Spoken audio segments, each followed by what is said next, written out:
I'm hitting up Wingstop with the boss, Rick Ross. We're gonna order some wings and some extra sauce. I'm bringing home the bacon like I'm on the paleo diet. If you're too fat, maybe you should try it.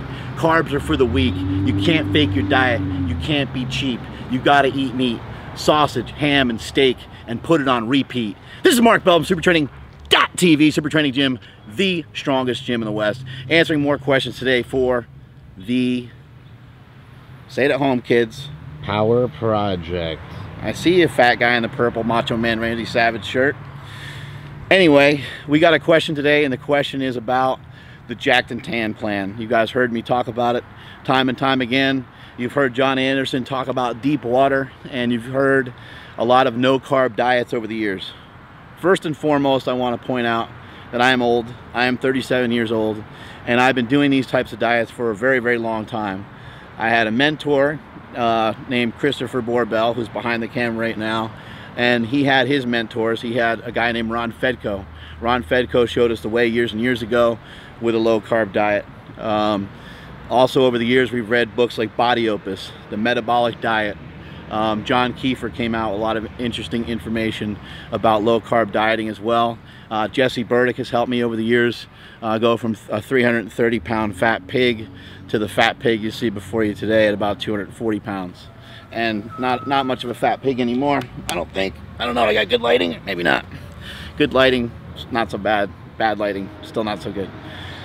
Anyway, the question is, when do you, and this is always the question, whenever you give somebody a diet, they always want to ask you, the first question they ask you every single time is, when do I get to eat the things that aren't on the diet? That's always the first question.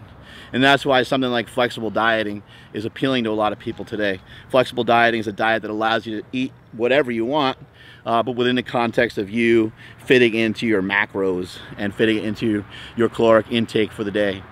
But the advantage of a keto diet, the diet that I love to follow, diet that's been very effective for me for years, is that I don't really adhere to counting calories. I don't have to worry about it too much.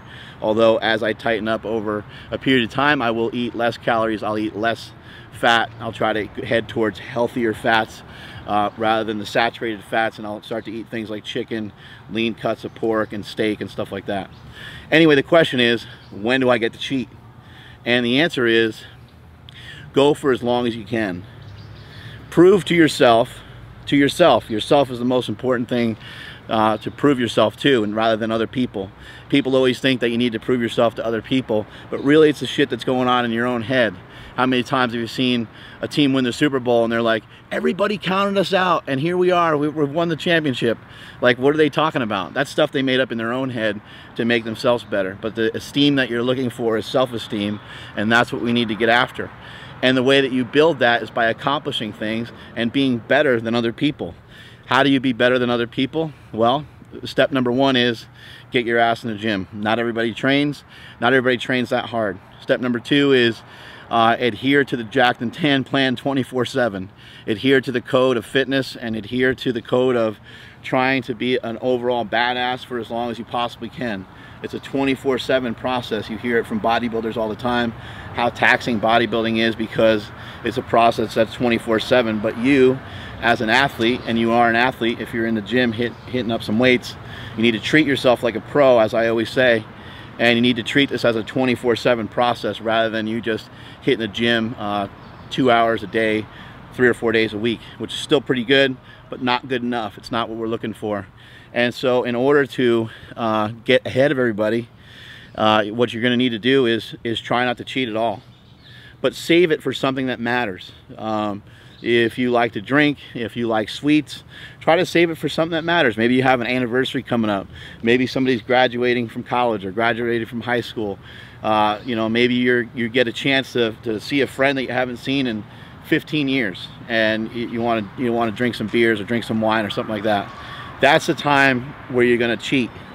But you know, you don't want to turn your cheat into an entire cheat night or cheat day.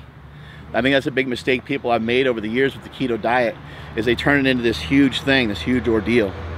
What I would say is this, is if you want to eat a piece of bread, if you want to eat an apple, if you want to have some milk, if you want to eat something that has some carbohydrates in it, a bowl of cereal, give yourself a time and place for that stuff, but make sure you're making progress.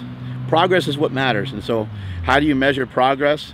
Measure your waist, weigh yourself on the scale, look in the mirror, listen to what other people are saying.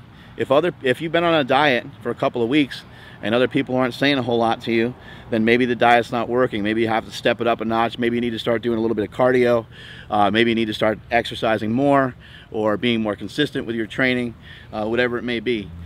But the best thing to do, I believe, with keto style diet is to try to avoid carbohydrates altogether, because once you get a little taste for them, it makes your brain go crazy, especially for this fat kid here. It makes your brain go crazy and you're going to want more carbs. There's been a lot of research on that as well. And so it's a proven fact that if you're going to feed yourself some sugar, that it's going to make you want more sugar. And so what I would do is try to stay away from it as much as you can. If you have a sweet tooth, try to have a protein shake. Might sound lame, but throw in some peanut butter in a protein shake, or throw in one scoop. One scoop's not going to crush you. Throw in 1 scoop of vanilla ice cream into a protein shake. That should get rid of your craving, because remember, we're in it for the long haul. If you're going to try to do a ketogenic diet, I would suggest that you try to do it for about 12 weeks. I know people are going to go, oh, you usually do it for whatever. People are weak, people are weak-minded, and they don't have the guts to try to do something for a long period of time. John Anderson is a role model of mine. I think he's awesome. He's a badass, and he's the deep water guy. And he's been on a low-carb diet for years and years. I've been a person who's been on a low-carb diet for years and years. Haven't had any adverse effects to it. I will say this, though. I do think a bodybuilding diet is the most superior diet that there is. A low-fat, moderate to high carbohydrate, moderate to high protein is a superior diet. But the reason why I'm not doing it right now is because I don't have the discipline to carry Tupperware around with me 24 hours a day. So for me only, it's easier for me to do a no-carb diet, and it's easier for some other people too. It's a simple conversation. What's the diet? Don't eat any fucking carbs. That's the diet. And that is it from supertraining.tv.